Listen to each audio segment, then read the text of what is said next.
And Matthew has started the recording.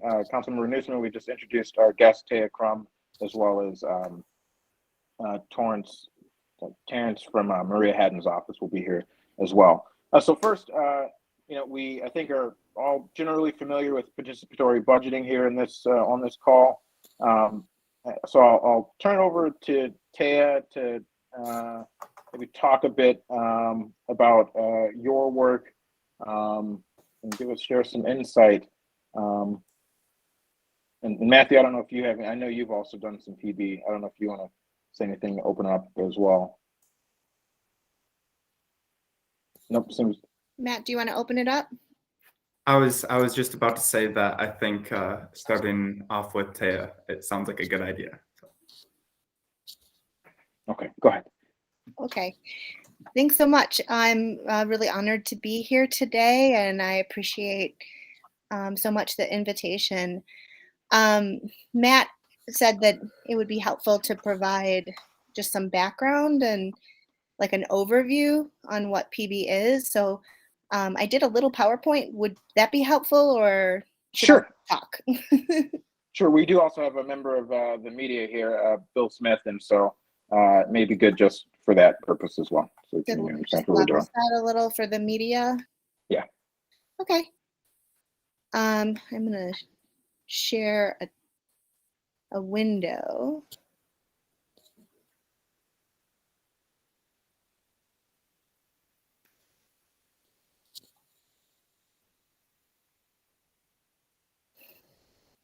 Okay. So, can everyone see this? So yes, if you click the slideshow button, it'll make it full screen. There's an icon near the top right-hand corner. Yep. There we go. Okay, so I'm just going to go forward. So I just prepared a really quick kind of what is participatory budgeting and where has it happened and how does it work, just to level set a little bit like I mentioned. So the definition that's used both here and actually across most of the globe is that participatory budgeting is a democratic process in which community members directly decide how to spend part of a public budget. And it's a pretty simple definition, but I think it's helpful to know that it's used not only here, but across the world. PB started in Porto Alegre, Brazil in 1989, and there it has been used to decide how to spend over 20% of the budget, and there's been some pretty important impacts, including changes to putting in new water lines, creating new schools, repaving streets, and changes in infant mortality. There's over 7,000 processes across the world, and this map gives you a sense of how it has spread since 1989 across the world. And as we all know, the first process in the United States took place in Illinois, and not too far from Evanston in Chicago in the 49th Ward. And since 2009, it has spread across North America, and over 400,000 people have been engaged, and over 300,000 in public dollars have been spent on over 1,600 community projects that have been co-created with residents. And there's a whole range of different types of processes that take place. It happens at a ward level, it happens at a city or county level, in schools, in housing authorities, organizations, and it happens at a whole range of budget levels, everything from, 10 million on down to 25K. So how does PB work? Well, PB is typically an annual cycle, and the first year is usually a lot of time is spent really designing the process. And I'll get it. I have another slide that dives into that in a little bit more deeper detail. But every year you revisit the design of the process so that you learn from the lessons of the previous year and you tweak it and improve it. But the first phase of the process really begins with thinking through how do we customize this basic framework to meet our unique community. And then you move on to idea collection. And that is where you really spend some time educating the residents and the people who will participate on what is PB and what is the pot of money that you're using, how can it be spent, what are the rules and restrictions around that money, and then really spending some time doing some needs assessment as well as gathering ideas from residents. The next phase is proposal development, where then residents typically spend some time developing these project proposals, narrowing down ideas, and really fleshing those projects out with the assistance of experts from the city and developing full project proposals that then go on to a public vote. And then the last phase is implementation and monitoring, which can take anywhere from a few months to years, depending upon the projects. So just a little bit on designing and planning your process. Research has really shown that this is very critical, that as you set the goals for your process, they really depend, the impacts that you achieve depend upon, who's involved. So developing a steering committee and an advisory committee and who sits around that committee can help determine whether or not you meet the impacts and the goals that you've set for your process. And so there's a couple examples. So if distributing funds more equitably is one of your goals, setting equity criteria during the proposal development phase is really a way to enhance that goal. If engaging marginalized communities is a goal, making sure that you have representatives from those community groups as a part of your advisory committee so that they're involved in the design and implementation has shown through research that they participate in the vote. And so just things to keep in mind. So designing your process includes understanding the money, determining who can participate at each phase, whether or not you're going to do in-person, virtual, hybrid, the strategies for each phase, modes of communication for outreach, your timeline, and then roles and responsibility of each actor. That's it. Thanks so much. Thank you, Taya. I will start by entertaining questions from the committee.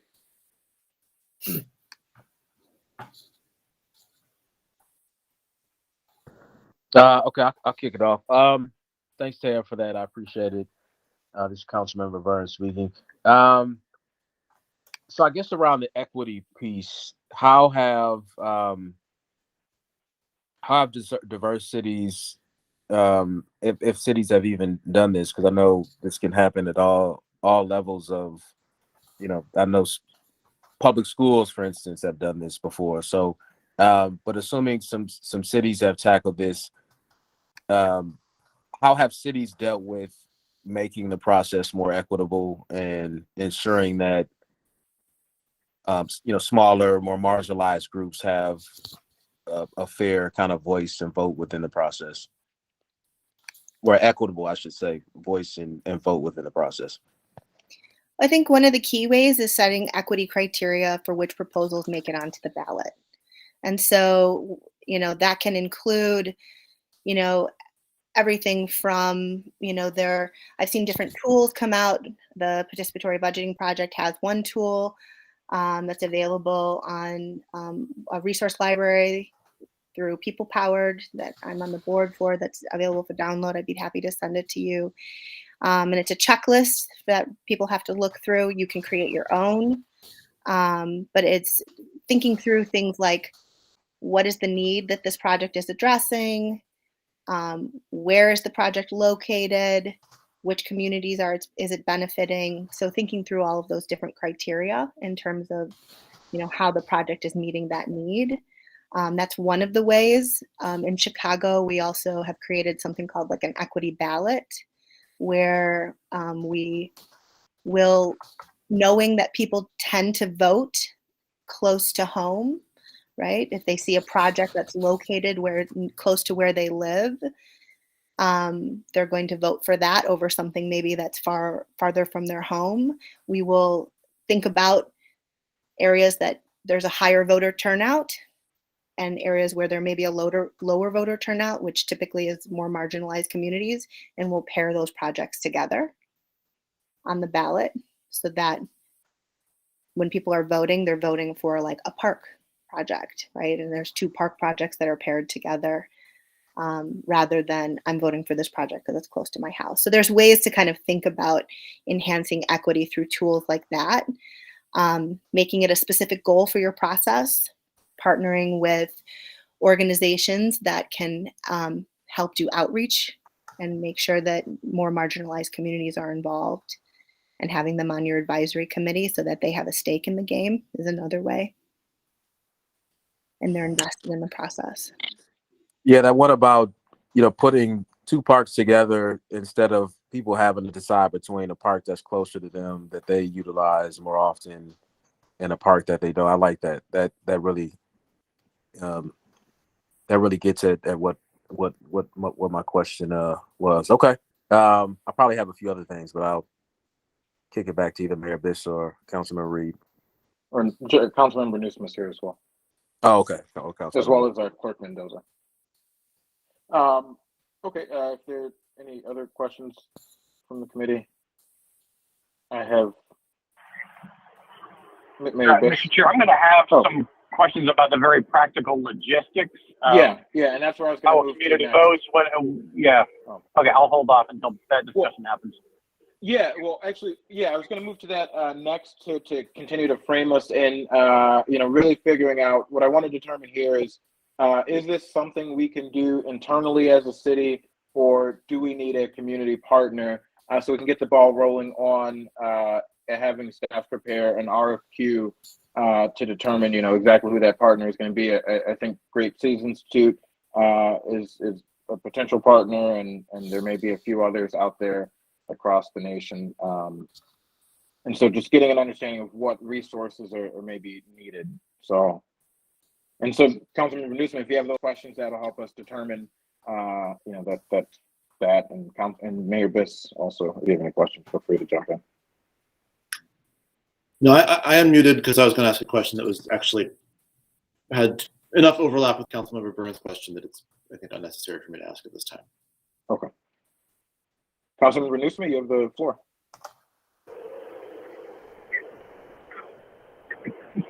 Thank you, guys. Sorry, I'm audio only, so hopefully the presentation will be available. I can go back and look at that later. But I just have some very practical questions, and if there's somebody from Chicago on the call who might be able to answer this, that would be great. But how do we actually have the community members vote?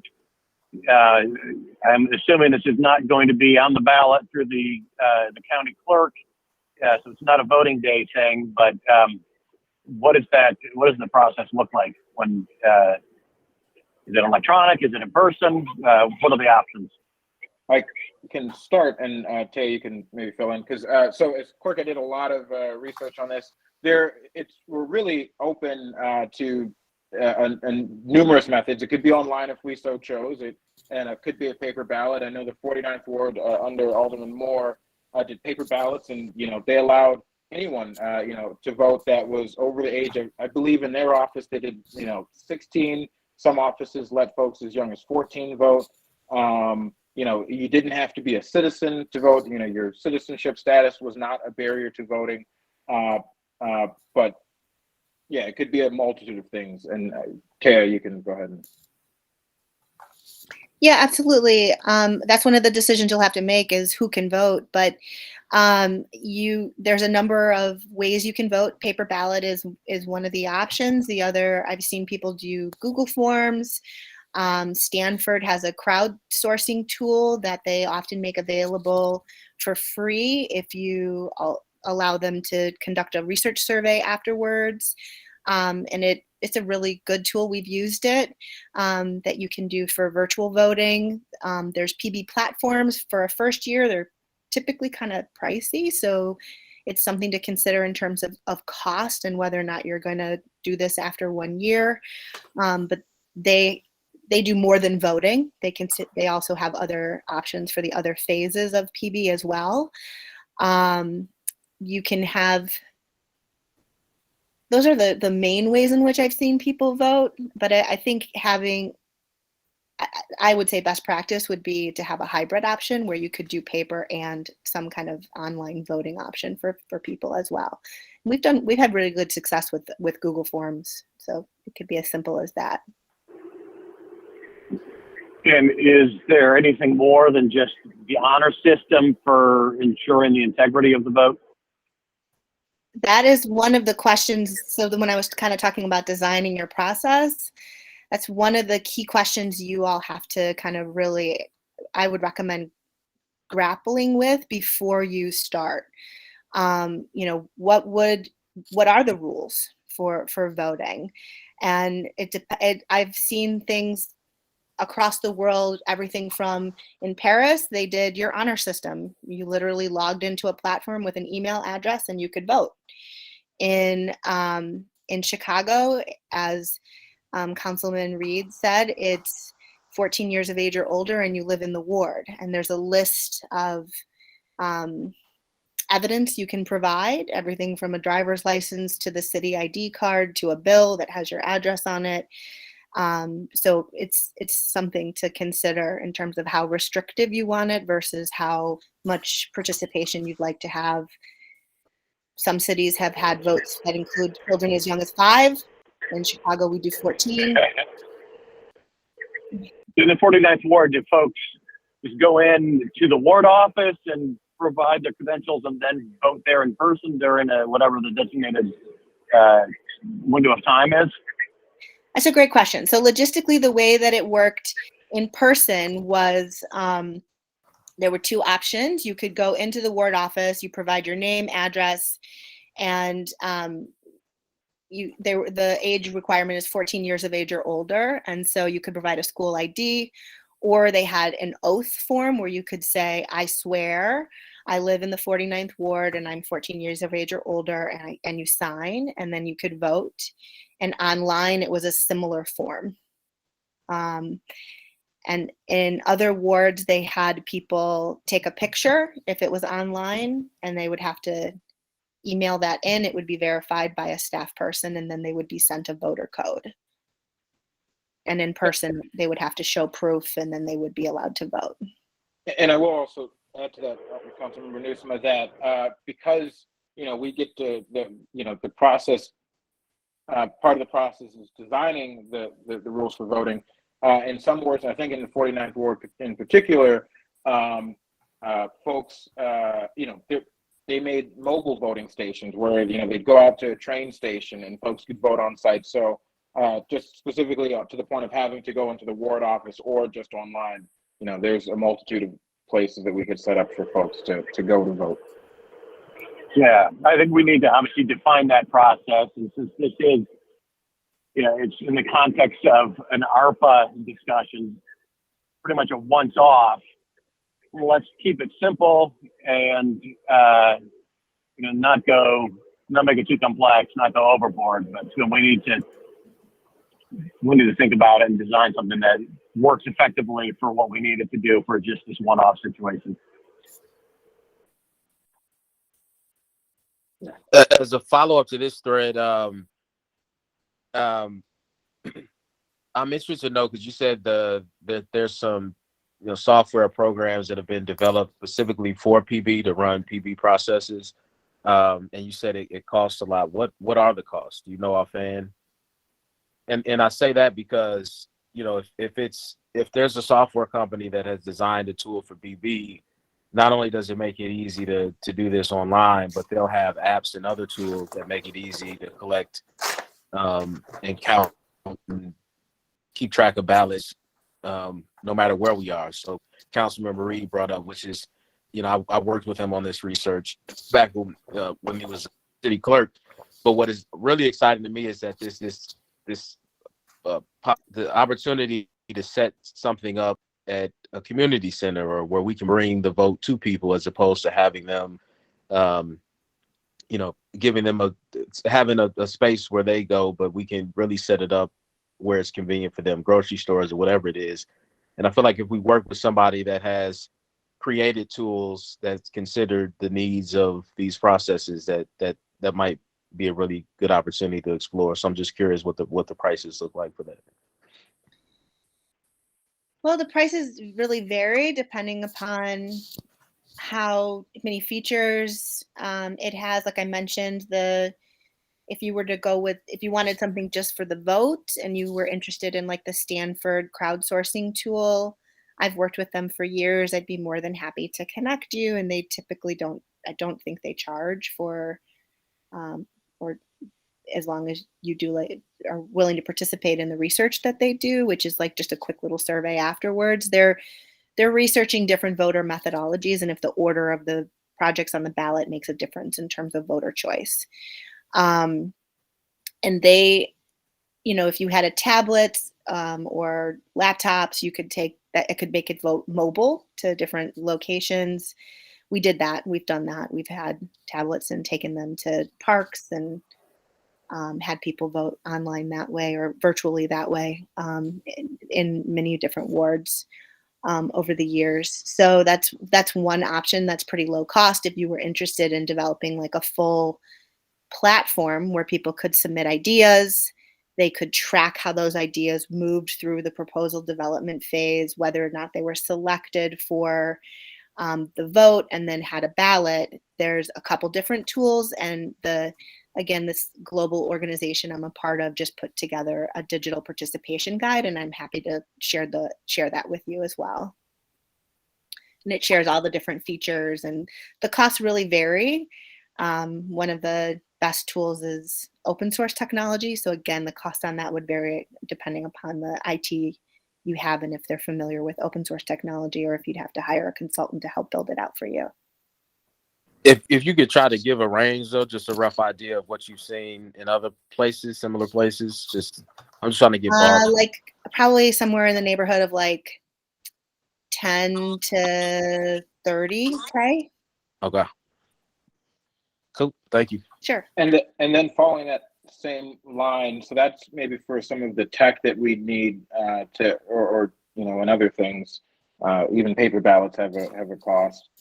So 10 to 30 on that end. What do you think the cost for a PB implementation partner is for either a consultant or I don't know what's really out there fully, other than places like the Great Cities Institute? Well, there's national partners. There's other people who I think, you know, would want to try it. I know you've got a lot of resources in Northwestern too. So I think it would, again, kind of probably vary depending upon their, you know, expertise and experience. And probably you'd see somewhere in the neighborhood of, I would say for a first year, maybe 30 to 75K, somewhere in that neighborhood and then you might want to, I mean, there's always ways to do things less expensively too. So, you know, I think it's, so, but I always try to never let the costs, you know, dissuade people from trying. Yeah, no, but I mean, that sounds pretty reasonable. If we're saying that we're overall going to need to spend roughly $100,000 to, you know, to administer and oversee a $2.5 million process, you know, the percentage of the total, you know, the 2.5 million. Maybe, again, Mary Biss, maybe you can do that faster in your head than I can. But you know, that sounds fairly reasonable. It does. And I wonder also if we do the tech, if it helps us cut down on the need for, you know, to hire a bunch of people, if you know, if there's some savings to be realized through using the tech.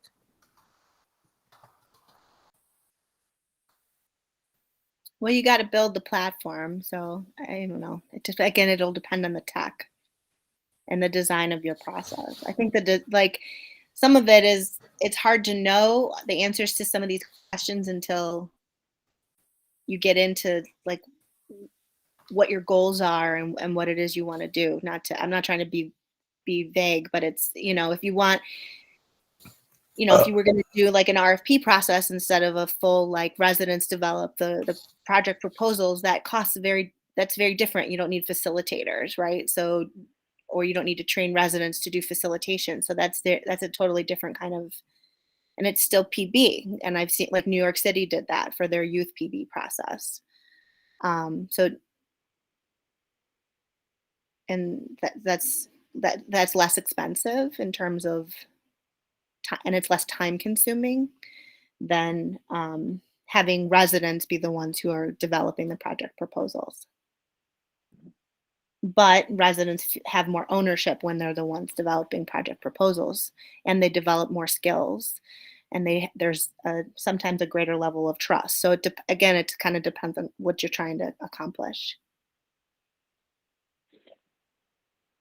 Councilmember Burns.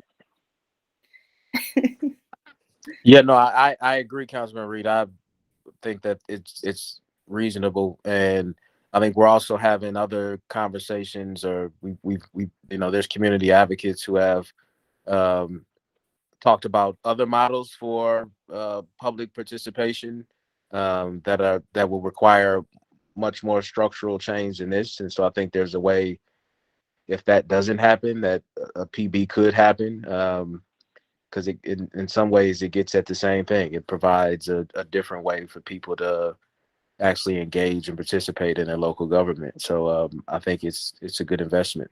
And yeah. Also, I do want to note to Councilmember Newsom's point earlier about this is a one and done thing with ARPA. Part of the process could determine that we want to allocate $1 million over 2 years, and we want to have a 2-year process, or we could have so all of that is open. I would wonder, Taya, what do you think? So I think the direction is going to be we want to do the $2 million, in 1 year, but what do you think the timeline, if we're at the very beginning of the process here,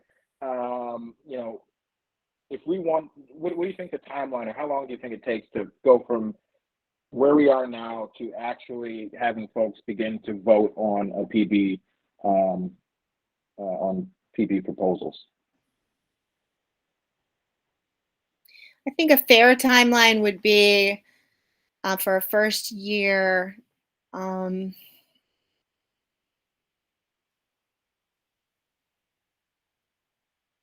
in February. People vote in the winter months, but it's much better to do voting when it's warmer, especially if you want to, like I heard Councilman Burns talking about doing voting and pop-up voting is much more successful when it's warmer. Mm-hmm. And you can, really leverage events that the city already has going on for other things, so that it's not everything has to be a PB only event too, right? So the city does so many other great things, farmers markets, all kinds of things. So I wouldn't want to be voting later than like October or November, but that means you'd have to start planning like ASAP, or take your time to plan and then really do your voting over the summer. 2023. I think summer voting is what I would support. As what I think that makes sense as well. If we're looking at voting this summer, then that's a fairly limited time frame to actually get projects on the ballot. So I'd like to talk about what that process looks like, and whether these projects are generated by individuals in the community, generated by institutions in the community, or coming from the city, or some combination thereof. So I'll offer that as a question. I'm curious to hear what the other committee members are thinking. I'm thinking both, unless I'm missing something. Yeah. I think both. And are we accepting projects as low as $100 to paint a bench, or are we? What kind of guidelines are we going to require for project submittals? Yeah, I think that is certainly a discussion for a discussion in and of itself. But I think generally, my idea would be that we allow, whatever ideas come up, and there's typically in this process a feasibility study. There's an assessment from staff or from citizen panels, or however we design this, as I would assess the feasibility and kind of move projects along. And so I think it could be as low as $100, or it could be as high as $1 million, depending on our guidelines. Yeah, well, let's just keep in mind, if we're accepting projects as low as $100, we could have 500 projects that come in, and the staff time to evaluate those projects and verify that they're ARPA compliant and to handle the reporting paperwork and all that overhead stuff. It may make sense to have a higher bar than $100. Yeah, I think it's what Braithwaite would say, we're in the weeds. I think it's a good question for the next step, which is probably the advisory committee and working groups and all that. But that's a good question, though. Agreed. Yeah, and if we're gonna look at voting this summer, we need to get through this stuff pretty quickly and answer these questions. It's not gonna happen today, I understand. But what I think it does, again, back to what we're discussing here today, it leads us to maybe saying again that it makes sense for us to have a partner who has experience in doing this to help guide us on those questions and be able to, especially if we are looking to do it this summer, help us very quickly assess that kind of stuff. Yeah, I mean, and so before the call, Councilman Reed and I talked about is this money, the money we need for this program, it will likely come out of what has been allocated for ARPA. Allocated for PB. Yeah. I'm sorry.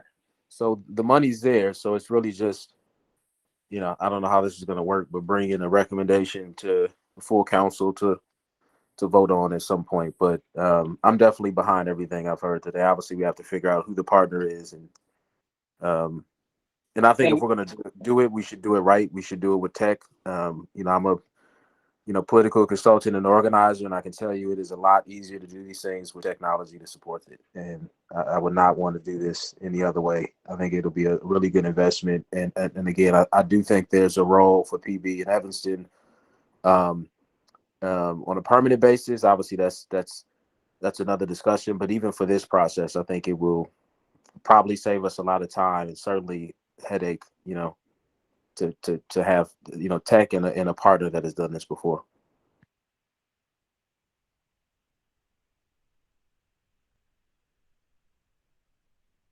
All right. Thank you, Councilmember. Is there any further discussion on this from the committee? So I guess I have one last question. Is it common? I do remember now you sparked my memory earlier about facilitators. Are facilitators typically compensated?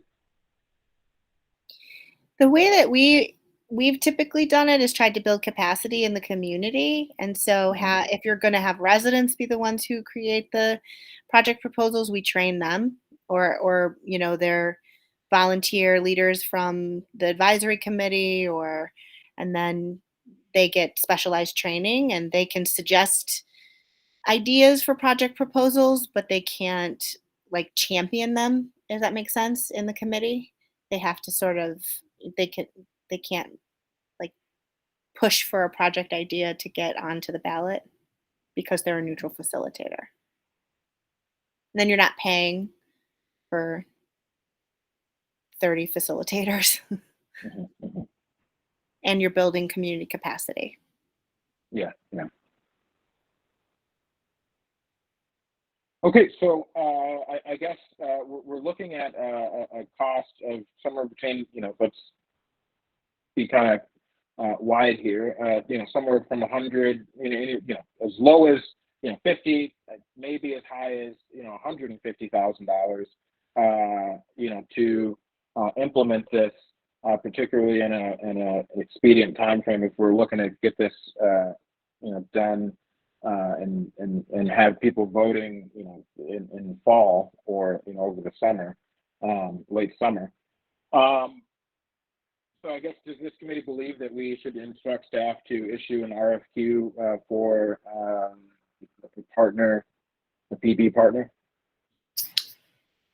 Your Um, best? I would, I would really like to do that because I think it'd be important to see what we got. But I just want to caution that we're very time sensitive and we're not obviously looking at a lot of options that exist anyhow. So I think we might want to ask ourselves the question of whether a sole source procurement is a suitable situation. I'm not against that idea at all. So I guess I'll open that up to the committee. How do folks feel about that? That was going to be my very thought. One, I don't, and this is a question for Taya. How many partners There are aren't they? Yeah. So yeah, I agree. I think we should just, I'd love to hear who Tara would recommend, but yeah, just see who that organization is and do a direct negotiation with them. Well, the Participatory Budgeting Project, they work nationally, and so they there's two co-directors there, Sherry Davis and Christiana Banks. They're an organization that they've done this work. They've got the experience, they've got the expertise, for sure. They would come. They're the first name that comes off the top of my head. I'm trying to think who else. They're the main players in the game, probably. Yeah.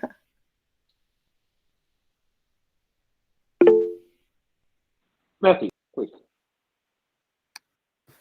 Thanks. I just also wanted to mention, maybe Tay is being modest, but I think the Great Cities Institute could also be a potential partner. Maybe there's a reason that hasn't come up, but I think that they could do the job, and they have experience doing it in this area. Yeah, yeah. So also, I believe the Great Cities Institute does do this work too, correct? And is it something that you think your organization has capacity to take on? I'd have to take a look at that, and I'd have to consult with my director for a couple of reasons. We've got a couple new pending contracts, especially if we're looking at a June of this year timeline. If it was a June of next year timeline, that might be a little different. But I'd have to get back to you. Councilmember Newsom, do you have any opinion on this? Do you agree that we should maybe look at just directly negotiating with someone? I wouldn't have a problem with that. Okay. Okay, so I think it is the direction of this committee. I don't know if we want to take a more formal vote, but to have staff maybe reach out to the USC Great Cities Institute and to the Participatory Budgeting Project, and if there's a third organization we think of, and maybe see if USC has capacity. If USC does not have capacity, then we'll go to the PB Participatory Budgeting Project, and maybe a third. But I think that makes sense. So I don't know if we want to formalize that in a motion to instruct staff to, or if we feel that just direction is solid enough. And we've also lost Councilmember Burns.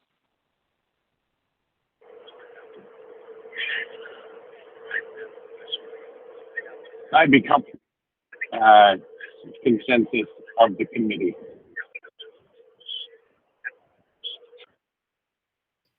I'm sorry, I couldn't hear that.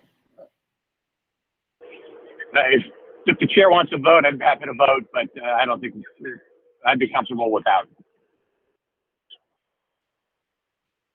Yeah, same thing. I mean, I feel like the sense that can be clear, but if you want to vote, I'm happy to vote yes. Oh, yeah, okay, yeah. I mean, we've got the direction. Okay, so and then are there any further questions for Taya? And I just want to make sure Councilmember Burns didn't. All right. Well, seeing no further questions for Taya, I want to thank you very much for the insight. Looking forward to receiving. I think you said you'd be able to share a few resources with us. The presentation you gave for Councilmember Newsma can take a look at it, and maybe the press wants. I don't know. And so that's extremely helpful. Oh, thank you so much for inviting me. It was an honor to speak with all of you today. I shared the presentation with Matthew, and I'll also send along the link to the digital participation guide so that you all have that at your fingertips as well. I don't know if it would be helpful, but there's also some research briefs on different goals and findings around PB. If you're interested, I can share those as well. Yes, please. I think this particular crew here is the kind of folks that enjoy that stuff. So. Okay. Be more than happy to share that with you as well, too. Thank you. They're not articles. They're easier to digest. So I know how busy you all are. Great. Well, thank you very much, Taya. All right. Thank you. You all have. Thank you so much. Yeah. Thank you, Mayor. And stay safe in the storm that's coming. You too. Yes, you too. Thanks, everybody. Oh, Jonathan, we have one more bit of business, which is to just set a regular meeting schedule for this committee. And sure. I was hoping that you'd be here for that, or that I'd be able to either text you or reach out to, but I'm glad you're here. So is there a day or a time that is best for folks?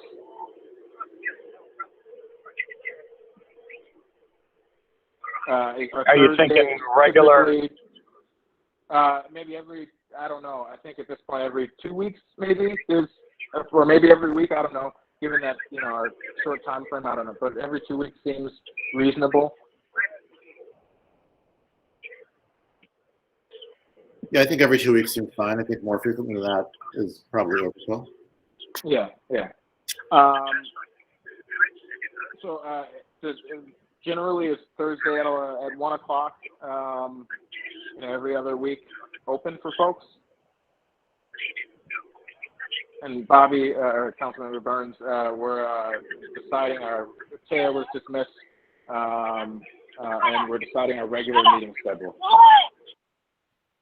That works for me. The next, as I look, just the next 2-3 months, this slot every other week works for me.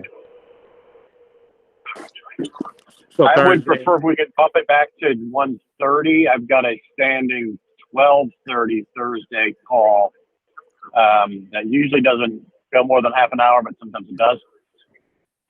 1:30 is fine for me also. Yeah, 1:30 is fine for me. Councilmember Burns, 1:30 every other Thursday.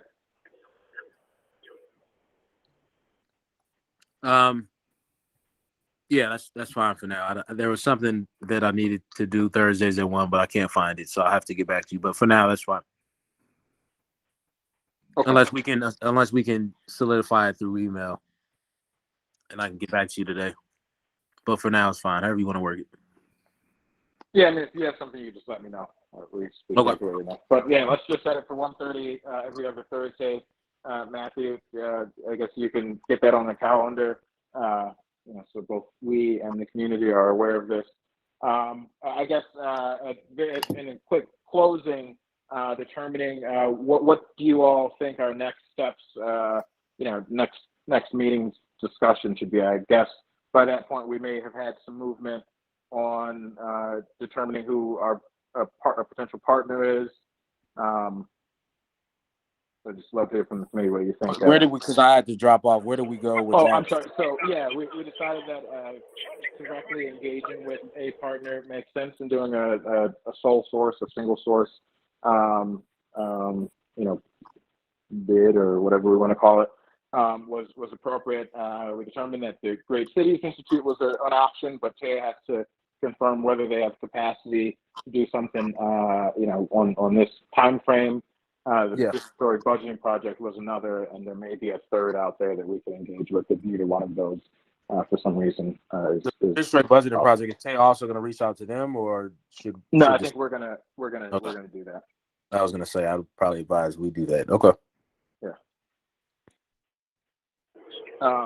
Then for our next meeting, I would suggest we talk about application criteria.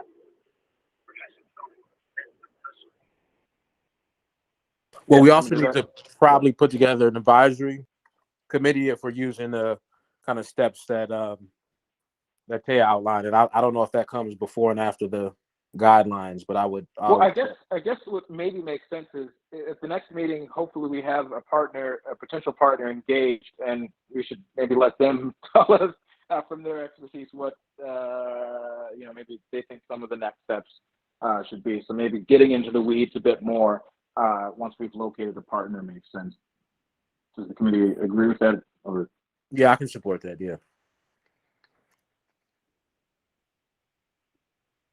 silence is consent. Okay. Yeah, I think that makes sense. So maybe if we'll try to locate a partner, and I think determining the process for how we will create this advisory committee or citizen committee that will be the true leaders of this maybe makes sense as well. Yeah. Okay, so I think those will be the two discussion items for our next meeting, the next hour. I think that seems about right. And so Matthew and I will connect at some point this week and begin those conversations. Okay, seeing no further, is there anything else from the committee? Nope. Okay, seeing no further business before us, we are adjourned. Thank you. Thank you.